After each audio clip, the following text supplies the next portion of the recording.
Irmãos, para o nosso momento de edificação, pela pregação da palavra, vamos abrir nossas Bíblias em Eclesiastes, capítulo de número 2. Vamos dar sequência à nossa série de mensagens baseadas neste livro. E hoje nós vamos ler do verso 1 ao verso 11. Assim diz a palavra do nosso Deus. Disse comigo, vamos, eu te provarei com alegria. Goza, pois, a felicidade, mas também isso era vaidade. Do riso disse, é loucura. E da alegria, de que serve? Resolvi no meu coração dar-me ao vinho, regendo-me, contudo, pela sabedoria, e entregar-me à loucura, até ver o que melhor seria que fizessem os filhos dos homens debaixo do céu, durante os poucos dias da sua vida. Empreendi grandes obras, edifiquei para mim casas, plantei para mim vinhas, fiz jardins e pomares para mim, e nestes plantei árvores frutíferas de toda espécie. Fiz para mim açudes, para regar com eles o bosque em que reverdeciam as árvores. Comprei servos e servas, e tive servos nascidos em casa. Também possuí bois e ovelhas, mais do que possuíram todos os que antes de mim viveram em Jerusalém. Amontoei também para mim prata e ouro, e tesouros de reis e de províncias. Provi-me de cantores e cantoras, e das delícias dos filhos dos homens, mulheres e mulheres. Engrandeci-me e sobrepujei a todos os que viveram antes de mim em Jerusalém. Perseverou também comigo a minha sabedoria. Tudo quanto desejaram os meus olhos, não lhes neguei, nem privei o coração de alegria alguma, pois eu me alegrava com todas as minhas fadigas, e isso era recompensa de todas elas. Considerei todas as obras que fizeram as minhas mãos, como também o trabalho que eu, com fadigas, havia feito. E eis que tudo era vaidade, e correr atrás do vento, e nenhum proveito havia debaixo do sol. Até aqui a palavra do Senhor. Vamos orar mais uma vez? Deus eterno, nós somos muito gratos a Ti, mais uma vez, dizemos isto reunidos em oração. Tu tens sido, Senhor, a nossa bênção constante, mas também reconhecemos que muitas vezes utilizamos as Tuas bênçãos sem Te dar glórias e louvores. Para alguns de nós aqui, Senhor, este momento de culto é o único na semana onde o Senhor é contemplado, e pedimos perdão a Deus por isso. Agora, Senhor, faz-nos olhar para Ti, revelado na Tua palavra, e assim que sejamos iluminados pelo Teu poder e vivamos a nova semana, repletos, ó Deus, da Tua palavra e servindo a Ti constantemente. Ajuda-nos neste momento. Em nome de Jesus, amém. Qual é o propósito final da vida do homem? Os presbiterianos e reformados sabem responder isso de cor. Qual é, irmãos? Vamos juntos. Glorificar a Deus e gozá-lo para sempre, ou alegrar-se nele para sempre. Por que, pois, então, nós temos ido em outra direção? Essa talvez seja uma das únicas perguntas do breve catecismo que você saiba de cor. Mas por que você tem ido em outra direção?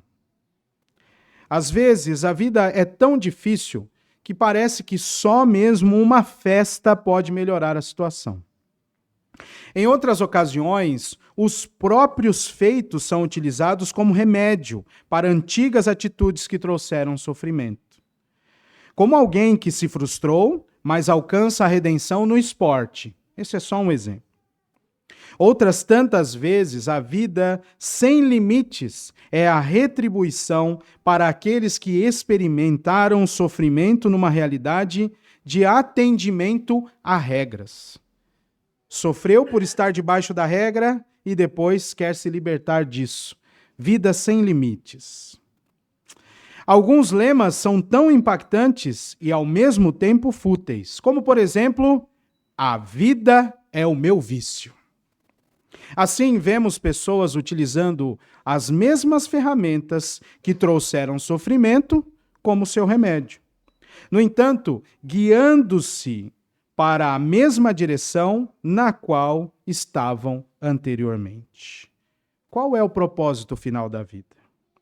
O pregador, como nós lemos, nos ensina que experimentar uma vida autocentrada traz resultados vazios de significado, pois não considera o Criador em seus propósitos e nem os propósitos do Criador estabelecidos como coisas excelentes. É isso que o Eclesiastes está nos ensinando e chamando a nossa atenção. Experimentar uma vida autocentrada, vazia de significado. É assim porque nós não consideramos o Criador nem seus propósitos quando nós utilizamos as coisas que ele mesmo criou. E aí ele vai citar várias coisas aqui. Vida e alegria, nos 2 primeiros versículos. A bebida, no versículo 3. As propriedades, no período entre o verso 4 e o verso 6, as riquezas, entre o verso 7 e o verso 9, e o prazer, que é passageiro, do verso 10 ao verso 11. Curioso, irmãos, é que o ser humano é capaz de desejar a satisfação sem Deus. Mais do que isso, é capaz de ter esse desejo utilizando aquilo que ele mesmo criou, só que para uma direção totalmente antagônica, desviando finalidade. Aliás, vez por outra a gente está mais habilitado a falar sobre este crime, desvio de finalidade aqui no nosso país. Mas muitas vezes o crente também usa as bênçãos de Deus numa finalidade que é desviada. Como o Senhor é perfeito, sua criação também é. Sendo assim, haverá prazer em experimentar a realidade criada. Isso é inegável, porém, para longe dos propósitos definidos pelo próprio Deus, as realizações serão vãs e pecaminosas. O prazer será passageiro e a vida será sem sentido algum, no qual nós vamos ancorar a nossa esperança. Tudo o que existe foi criado por Deus. E nós utilizarmos isso, nós encontraremos prazer, alegria, conforto. Só que quando estas coisas são utilizadas na direção oposta do propósito estabelecido pelo Senhor, nós não vamos encontrar o propósito estabelecido por Ele. E então será vazio, fútil, canseira, como nós já temos aprendido ao longo dos domingos aqui. O homem precisa ter o coração redimido pelo próprio Senhor para desfrutar corretamente daquilo que ele criou e ter as suas reais expectativas e as reais experiências prometidas pelas bondosas mãos daquele que fez tudo muito bom. O único meio para alcançar isso é crer em seu Filho unigênito, a fim de buscá-lo em primeiro lugar, sabendo que as demais coisas serão acrescentadas. Portanto, o pregador nos ensina e nos chama, nos exorta a lembrarmos-nos do nosso Criador. Esse é o tema da mensagem de hoje. Lembre-se do seu Criador. Em primeiro lugar, do verso 1 ao verso 3, para desfrutar a vida. Lembre-se do seu Criador para desfrutar a vida.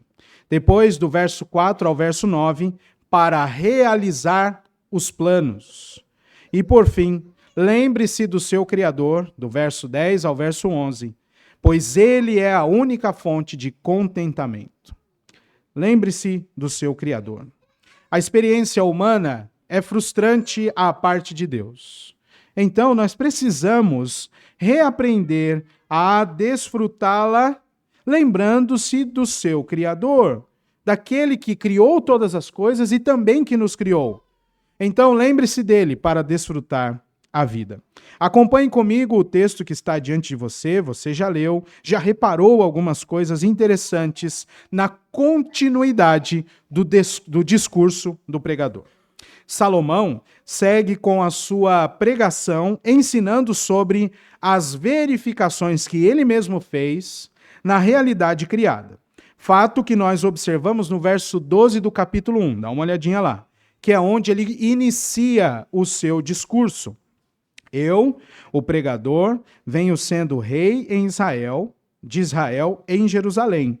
E aí ele começa uma lista. Apliquei, versículo 13, atentei, versículo 14, versículo 16, disse comigo, versículo 17, apliquei. E agora ele continua, versículo 1 do capítulo 2, que é o texto que nós estamos estudando. Disse comigo. Então, é o mesmo discurso e ele está mostrando para nós o relatório de toda esta sua atividade em busca de um real sentido para a vida. Mas tem mais uma coisa interessante aqui. No trecho que nós lemos, há duas coisas importantes que são um ponto de partida para nós interpretarmos corretamente esse texto. A primeira delas é a consulta que Salomão faz ao próprio coração. Olha só. Embora não apareça no verso 1, para o meu coração, ou disse em meu coração, para mim mesmo, há uma ênfase gigantesca aqui no versículo de número 1. A palavra coração aparece no versículo 1. Depois, o versículo 3, ele vai dizer, eu resolvi em meu coração. E outra vez, a palavra coração vai aparecer ao longo do texto. Então, essa é a primeira coisa. A motivação para Salomão dar estes passos está no seu próprio coração. É uma resolução com ele mesmo. Como alguém que diz assim ao próprio coração, à própria alma, puxa uma cadeira aqui, vamos fazer um acordo, vamos fazer um plano, é isso aqui que a gente vai desenvolver ao longo do tempo. Segunda coisa muito importante nesse texto é a consulta que ele faz ao próprio coração e, em segundo lugar, a exortação que ele faz a si mesmo. A expressão para mim se repete algumas vezes aqui. Para mim. Observe, versículo 1, disse comigo. Mas olha só lá no versículo de número 4. Empreendi obras e edifiquei para mim. Plantei para mim. Versículo 5. Fiz jardins e pomares para mim. Versículo 6. Fiz açudes para mim. Versículo 8. Amontoei também para mim. E depois, embora não seja o para mim, na nossa tradução, ele diz que ele juntou cantores e cantoras para si. Para mim, o tempo inteiro. Curioso isso. Porque isso mostra que nós somos iguaizinhos ao Salomão. Mas mais do que isso, mostra a realidade da mensagem de hoje. Se nós não nos importarmos e nem nos lembrarmos do nosso Criador, nos nossos projetos, nas considerações que temos com o nosso próprio coração, tudo o mais será fútil, vão. Eu e você podemos encontrar solução para muitas coisas. Tem gente muito inteligente aqui que eu admiro demais. Tem gente que tem a mão para o empreendedorismo aqui nessa igreja. Eu acho isso fantástico. Tem gente que tem uma habilidade maravilhosa com a lógica de pensar e resolve problemas. Acho maravilhoso. Mas se isso não for pautado na nossa vida com Deus, não vai servir de nada. Alguém, em algum momento, vai desligar você e acabou. Nós sabemos que no fim do livro, essa é a conta do pregador. Vai ter um dia em que a morte chegará. E nós estaremos diante do nosso Criador. Por isso, o conselho é, lembre-se dele enquanto você está vivo. Mais do que isso, no texto de hoje, lembre-se do seu Criador enquanto você está vivo e utilizando as coisas que ele fez. As coisas que ele criou. Muitas vezes nós usurpamos aquilo que Deus fez, que pertence a Ele, utilizando para uma direção diferente para a qual Ele estabeleceu. Salomão, nesse primeiro texto, nesse primeiro trecho, mostra para nós que nós precisamos nos lembrar do nosso Criador para desfrutar a vida, porque a sabedoria humana é uma grande loucura. Olha só os 3 primeiros versículos. Ele considera em seu coração o desejo de experimentar a alegria e a felicidade, mas ele vê que tudo isso é vapor, a tal ponto dele dizer que a loucura, o riso é uma grande loucura e a alegria não tem utilidade nenhuma. É triste uma vida assim. É muito triste.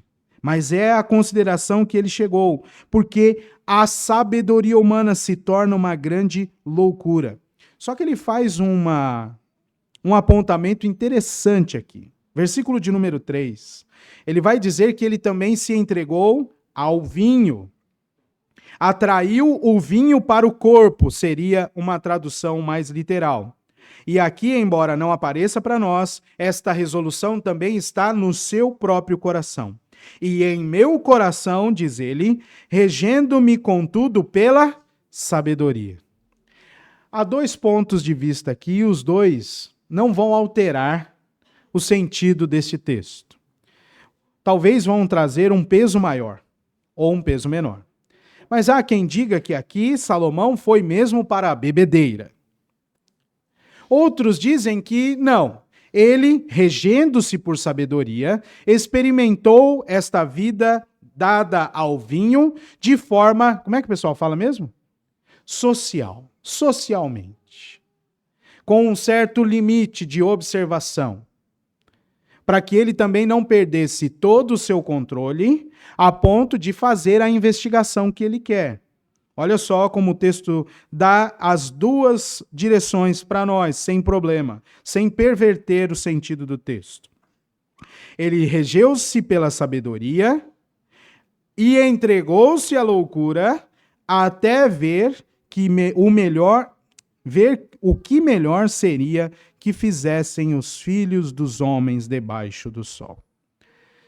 Tem hora que você se pega assistindo vídeos extremamente engraçados de pessoas que estão embriagadas, sem nenhum controle do corpo. Eles estão brigando. Porque tem gente que não tomou tudo o que eles tomaram e está apto, inclusive, para filmar. Para que isso seja motivo de riso de quem não está tão bêbado assim. O objetivo não é dizer que aqueles que estão extremamente embriagados não tiveram grande sabedoria. Pelo contrário. A necessidade é se satisfazer no vexame que a outra pessoa pode dar. A sabedoria humana é loucura. Salomão diz que ele utilizou então do vinho para ver o que seria melhor produzido para as pessoas. Mas aqui nós temos uma vida dissoluta. Porque é isso que o vinho traz, dissolução. Não é isso que a Bíblia diz? Não vos embriagueis com vinho, no qual há dissolução. E aqui parece até a gente ouvindo o próprio Senhor Jesus contar a história do filho pródigo, que sai para viver a vida ao seu bel prazer e gastar-se na vida, enquanto gasta todo o dinheiro que ele conquistou. Estudando esse texto, um irmão nosso chamado Philip Ryken comenta o seguinte: algumas pessoas riem a vida toda até cair mortas, mas não há nada de engraçado no leito da morte de alguém que morre sem Cristo. Muitas pessoas estão atrás de alegria, de riso, lançando seus corações na bebida e experimentando esta realidade como se fosse o topo da existência humana, mas tudo isso à parte de Deus. Lembre-se do seu Criador para aproveitar e para desfrutar a vida. E então, eu queria aplicar alguma coisa a nós aqui, além de tudo que já foi dito. Pare de buscar satisfação na vida à parte de Deus. Pare de buscar satisfação na vida à parte de Deus. Não existe, meus irmãos, felicidade e alegrias reais sem o Senhor.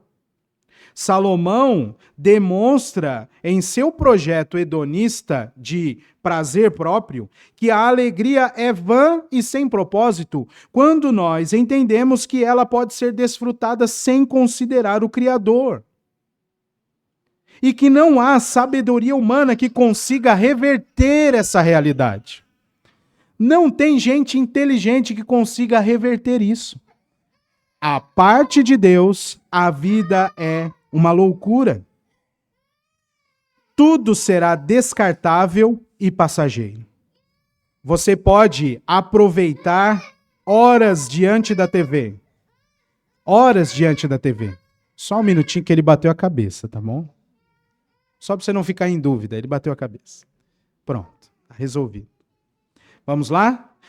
Você pode passar várias horas na frente da TV ou do celular, vendo vídeos engraçados por fazerem piadas com as falhas e defeitos humanos, mas estará desonrando o Senhor.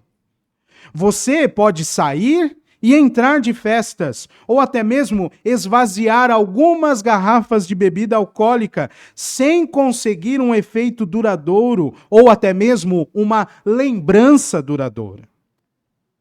Porém, é somente no Senhor que nós encontramos a alegria verdadeira e perene. Nele há a alegria de onde vem a nossa força. Buscar alegria e satisfação à parte de Deus é se tornar mais amigos dos prazeres, como diz o apóstolo Paulo em 2 Timóteo 3,4, e se entregar aos prazeres transitórios do mundo, como nós lemos em Hebreus 11:25. Talvez você esteja refletindo que a vida está sem sabor e cor e concluiu que precisa dar uma guinada. Não se entregue aos conselhos do seu próprio coração. Se eles traçam uma meta que precisa ser alcançada por um caminho sem Deus. Não faça isso com você. Tem um monte de gente buscando a satisfação para a alma, para aplacar a tristeza em coisas que Deus criou, mas sem glorificar a Deus. De nada vale. No fim das contas, será vaidade, vapor, correr atrás do vento. Lembre-se do seu Criador para desfrutar a vida. Mas também lembre-se do seu Criador, em segundo lugar, para realizar os seus planos. Observe o versículo de número 4. Empreendi grandes obras. Edifiquei para mim casas, plantei para mim vinhas, e aí ele vai dando uma lista gigantesca de planos que ele estabeleceu e realizou. E nada mais ele demonstra para nós senão uma vida tentando ser Deus, longe de Deus. É curiosa essa imagem aqui. Salomão tentou replicar o que Deus fez no jardim e nos dias da criação, porém, à parte de Deus.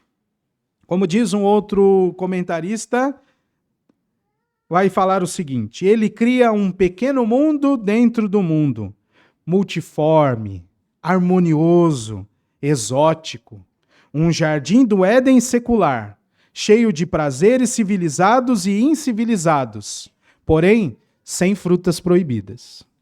Olha só que interessante. Ele constitui uma grande edificação, faz um monte de coisa, tem até servos e servas para cuidar daquilo que ele criou.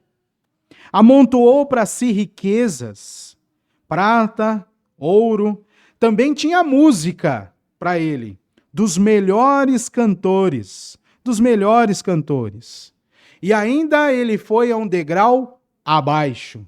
Ele se entregou à paixão daquilo que ele chama das delícias dos filhos dos homens. O que, irmãos? Versículo 8. Mulheres e mulheres. Uma vida totalmente em decadência. Agora, repare que jardins são belos e frondosos e fazem um bem maravilhoso para a saúde. As edificações mostram a inteligência e o poderio humano. E são coisas bonitas. Nós moramos numa cidade que tem esta ênfase. Não sei até quando, mas haverá uma grande ênfase. Principalmente se conseguirem mudar o plano diretor da cidade. Não vai parar isso aqui. Uma coisa maravilhosa.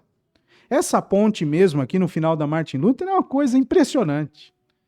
A extensão da Martin Luther lá para cima, que coisa genial. Eu acho mesmo muito genial. Uma coisa maravilhosa. E o que dirá da via reversiva? É só botar cone que o carro vem para cá. E aliviou também. Gente, mas para que serve isso? Se não for para dar glórias ao Senhor. Ter uma equipe que trabalha para você, para te ajudar, é uma bênção. Ter dinheiro é bênção, diz o versículo de número 8. É uma bênção. A música é uma maravilha, é um deleite para a alma. Nós podemos descansar ouvindo música.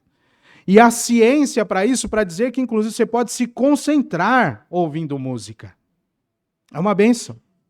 O que dirá quando nós encontramos a nossa alma gêmea? Que coisa maravilhosa, que bênção vinda do Senhor. O próprio Salomão diz, a casa e os bens vêm dos pais, mas a esposa vem do Senhor. Uma dádiva maravilhosa. Quem encontra a sua alma gêmea alcançou a benevolência do Senhor. Tudo isso é maravilhoso demais. Porém, sem Deus, é pura destruição. Salomão fez tudo isso para si, sem limites, porque ele tinha de tudo à mão. Grande sabedoria e muitos recursos. Quem é que ia dizer não para um homem como esse? E tem hora que nós queremos ser esse tipo de Salomão e ficamos todos revoltados quando alguém diz não para nós. Lembre-se do seu Criador para fazer os seus planos. Philip Ryken vai comentar que uma das razões principais pelas quais as pessoas buscam o prazer é o fato de que a vida é curta. E é isso. Ainda mais quando se sabe que, para uma pessoa da minha faixa etária, dependendo de quando começou a trabalhar, não vai se aposentar nunca. Mas nunca. Se tudo estiver direitinho, mas não vai se aposentar nunca. Então as pessoas começam a pegar estes nichos de mercado e começam, olha, tira daqui e começa a investir aqui. Isso aqui é o mais rentável para você. Vai aqui. Faz esse tipo de construção. Irmãos, não é errado. Não é pecado você ter dinheiro. Não é pecado você construir suas posses. Embora a construção hoje é muito difícil, né? Muito caro. Mas não é pecado você batalhar por ter o seu teto próprio. Não é.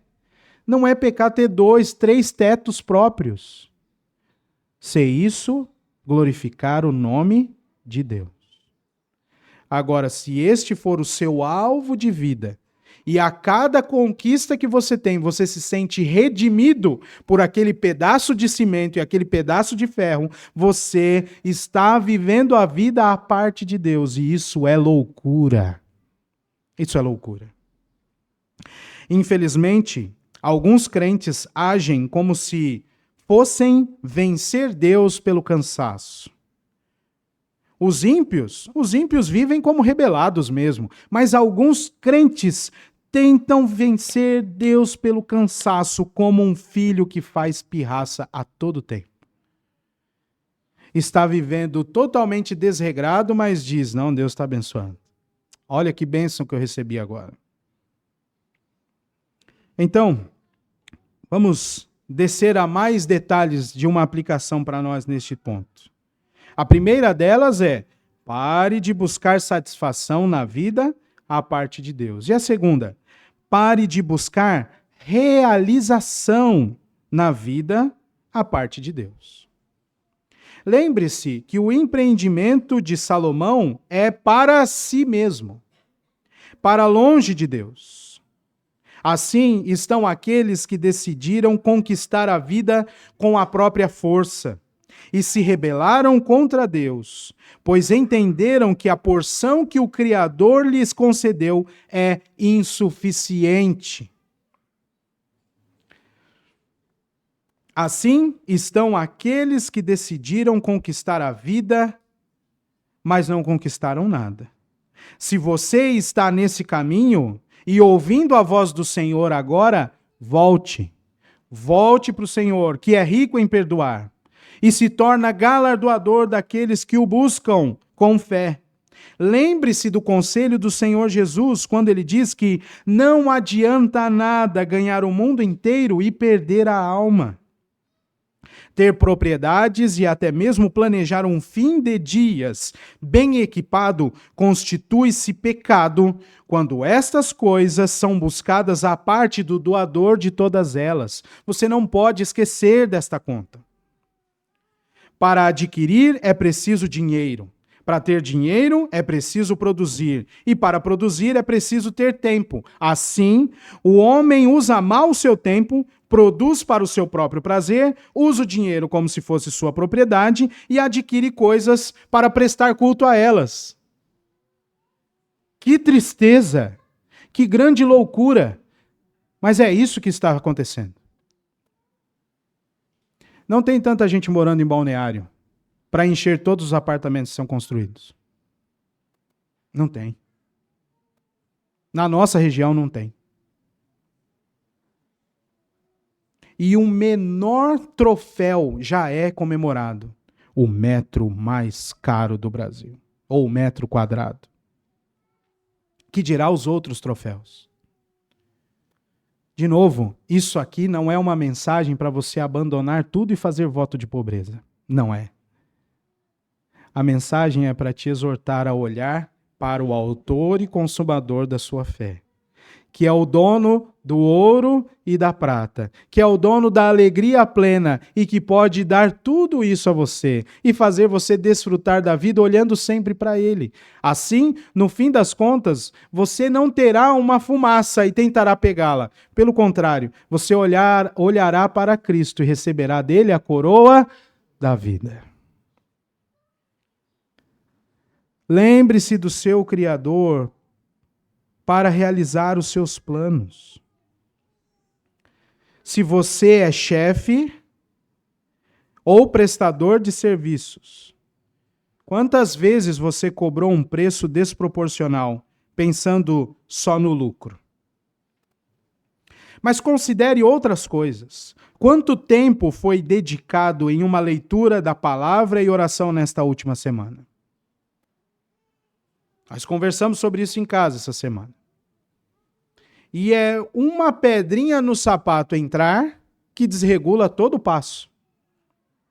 Quantas decisões ou respostas você deu sem orar?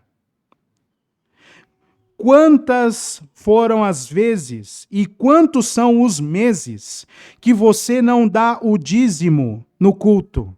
Ou faz uma oferta espontânea a alguém que você sabe que está precisando, mas podendo ajudar você, fica remisso. Quantas vezes? Quanto tempo você investe na semana se preparando para o domingo? Esse é um investimento que envolve passar tempo com Deus, mas também organizando os seus afazeres para que você não fique desatento no momento do culto. Se preparar para o domingo é ter tempo com Deus, mas também se organizar. Pra você não chegar aqui esbaforido e ficar pensando no que você vai fazer depois. Para você se concentrar no culto. Se você é chefe, como eu já disse, quantas vezes você já usou desta ferramenta para usar um lucro próprio, lesando o próximo? Quantas vezes você submeteu os seus empregados ao vexame? Se você é empregado ou é tomador de serviço, quantas vezes você roubou a empresa, manipulando a verdade para conseguir o mais recurso, já que alguém tem que pagar pela carga tributária do seu país. Quantas vezes você faz isso? Quantas vezes nessa semana você se entregou aos prazeres que há no mundo, mas desonram ao Senhor Deus? Quantas vezes homens e mulheres que estão aqui, inclusive eu, não aceitamos flertes ao longo da semana, semeando em nosso coração o adultério? Quantas vezes? Faça isso no seu coração, uma risadinha aqui, um olhar aqui, uma segurada de mão por mais de 2 segundos. Quantas vezes nós temos sido desonrosos para com o Senhor? Em busca de conforto, é possível que você esteja transtornando a sua alma e pecando seriamente contra o Criador. Só em Deus, meus irmãos, só em Deus há satisfação real. E só por meio dele as realizações são duradouras. Abra sua Bíblia no Salmo 16, verso 11. Grava isso, imprime isso e cola na sua parede durante essa semana para você não se esquecer de que toda boa dádiva e todo dom perfeito vem do Senhor. Veja o Salmo 16, verso 11. Tu me farás ver os caminhos da vida, na tua presença há plenitude de alegria. Na tua destra, o quê? Delícias perpetuamente. Veja agora o Salmo 119, verso 37. Ore nesta semana nesse sentido. Desvia os meus olhos, para que não vejam a vaidade, e vivifica-me no teu caminho. Salmo 119, verso 37. Meus irmãos, a experiência humana é frustrante à parte de Deus. Portanto, lembre-se do seu Criador para desfrutar a vida, para realizar os seus planos, porque Ele é a única fonte de contentamento. Veja só os versos 10 e 11 de Eclesiastes. A vaidade é o prêmio para um viver sem Deus, até o dia em que a morte chega, pois ali encontra-se com o Criador inescapavelmente, recebendo de suas mãos o real salário das realizações sem considerá-lo. Diz Salomão que tudo quanto os olhos dele desejaram, ele não negou nenhuma das coisas. Não privou o coração, olha o coração de novo aí, de nenhuma alegria, pois ele se alegrava com todas as fadigas, e isso com a recompensa, como recompensa de todas elas. Todas as realizações passaram a ser a única fonte de alegria e realização para Salomão, em algum momento da vida dele. E qual é o momento que você tem vivido? Talvez você está nesse ciclo, que parece sem fim, onde você só vê satisfação nas coisas que você faz, enquanto deixa de ver e sentir satisfação nas coisas que Deus já fez. Lembre-se do seu Criador, pois Ele é a única fonte de contentamento.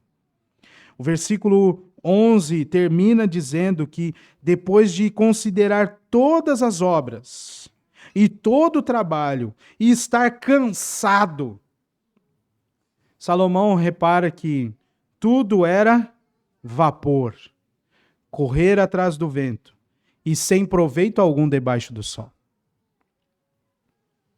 Cansado. E não é aquele cansaço depois de você fazer uma faxina em casa. Porque você vai faxinar mesmo. No início é tranquilo, você tá assim, chega na metade que você já tá tremendo que passou da hora de almoçar, você fala assim, ó, tá ficando legal.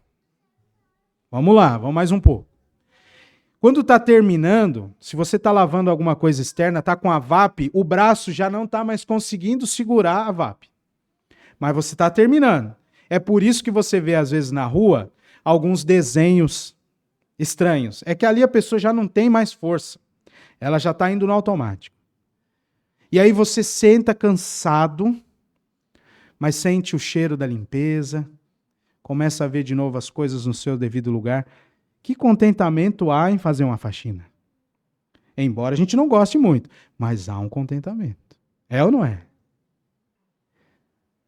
Só que o Salomão está ensinando para a gente que viver sem Deus, você vai cansar, você vai conquistar as coisas, elas não vão te satisfazer. E no fim você vai cansar.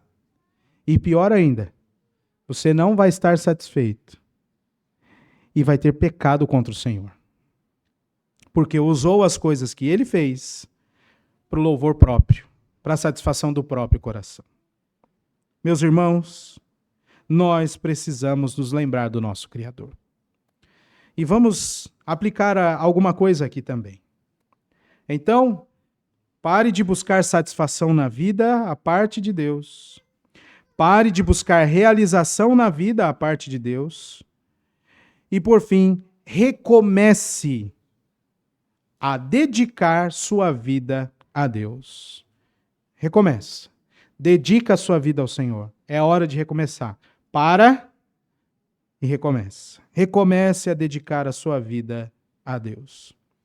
Jesus disse em Mateus 6,33, um versículo que nós sabemos de cor, que é um ressoar daquilo que nós lemos na liturgia em Isaías 55. Buscai, pois, em primeiro lugar, o reino de Deus e a sua justiça, e todas as coisas vos serão acrescentadas. Mas Jesus é específico, ele diz, todas estas coisas, quais são elas? Comer, beber e vestir. O apóstolo Paulo depois vai trabalhar na primeira carta a Timóteo, para Timóteo ensinar os ricos, dizendo assim, olha, grande fonte de lucro é a piedade com contentamento. Se nós temos o que comer e o que vestir, estejamos contentes. É um ensino da palavra e eu sei que muitos tropeçam nisso. Irmãos, é possível ter alegria e felicidade real desfrutando das belezas que Deus criou.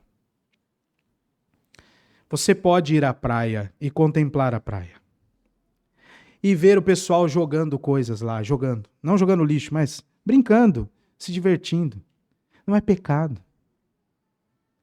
Lá em casa, para a gente ir na praia, é um empreendimento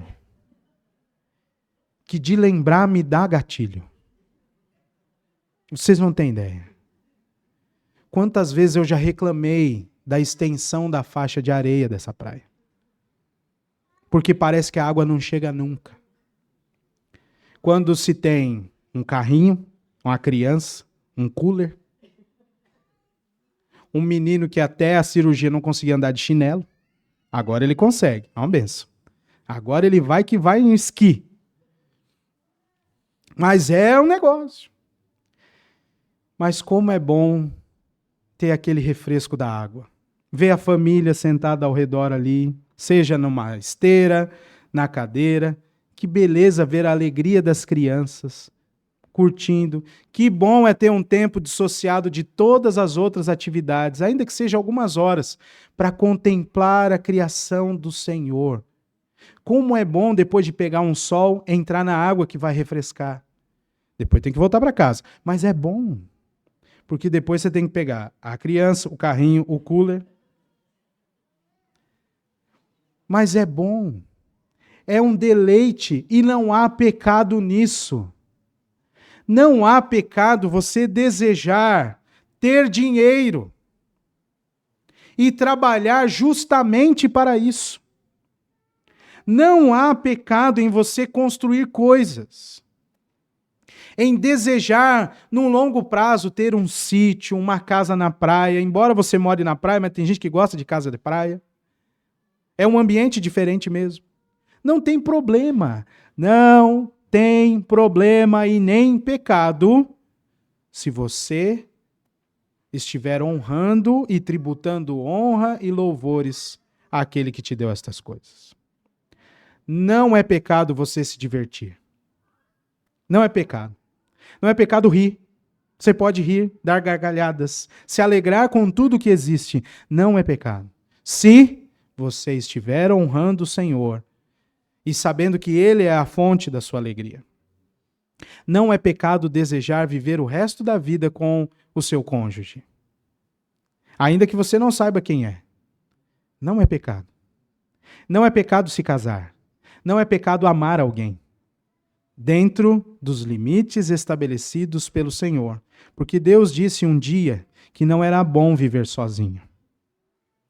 Então, viver com alguém não é pecado. O problema é quando as pessoas querem se envolver com regras que Deus não estabeleceu e num tipo de relacionamento que não agrada ao Senhor.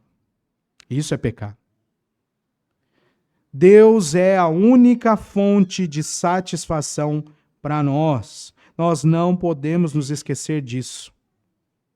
É possível você ter riqueza sem cometer pecado. É possível e maravilhoso desfrutar do produto das suas realizações.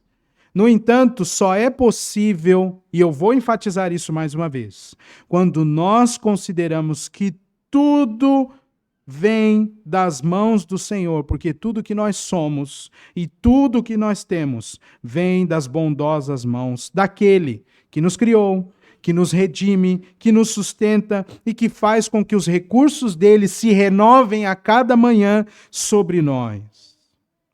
Somente nos lembrando do Criador em todo o tempo, nós teremos real satisfação. Então, vamos nos lembrar. A experiência humana é frustrante, a parte de Deus. Portanto, lembre-se do seu Criador para desfrutar a vida, para realizar os seus planos, pois ele é a única fonte de contentamento. Pare de buscar satisfação à parte de Deus. Pare de buscar realização à parte de Deus. Recomece a dedicar a sua vida ao Senhor. Vamos terminar lendo Colossenses capítulo 3. Do verso 16 ao verso 17. Vamos ler todos juntos? A palavra de Deus nos diz assim: habite ricamente em vós a palavra de Cristo. Instruí-vos e aconselhai-vos mutuamente em toda sabedoria, louvando a Deus com salmos e hinos e cânticos espirituais, com gratidão em nosso coração. E tudo o que fizerdes, seja em palavra, seja em ação, fazei-o em nome do Senhor Jesus, dando por ele graças a Deus Pai. Se você tem entendimento para ouvir esta palavra, é porque o Espírito Santo habita o seu coração. Isso é sinal de que você foi remido pelo sangue de Cristo. Então use a sua vida em louvor e honra àquele que te redimiu das trevas e o transportou para o reino do Filho do seu amor. Que Deus nos guarde. Vamos orar mais uma vez? Pai bendito, tem misericórdia de nós. Te agradecemos muito por ouvir a tua palavra mais uma vez. Agora, Senhor, faz-nos relembrar e rememorar tudo aquilo que nós ouvimos e o que lemos. E mais do que isso, ó Deus, dá-nos força para praticar aquilo que nós fomos chamados a fazer. Nós somos muito gratos a Ti e pedimos que o Senhor nos treine a cada dia para identificar ainda mais o Teu poder, as Tuas belezas, as Tuas perfeições na vida que o Senhor nos deu. Te louvamos por esta igreja e te pedimos que o Senhor continue a nos edificar na palavra, em nome de Jesus. Amém.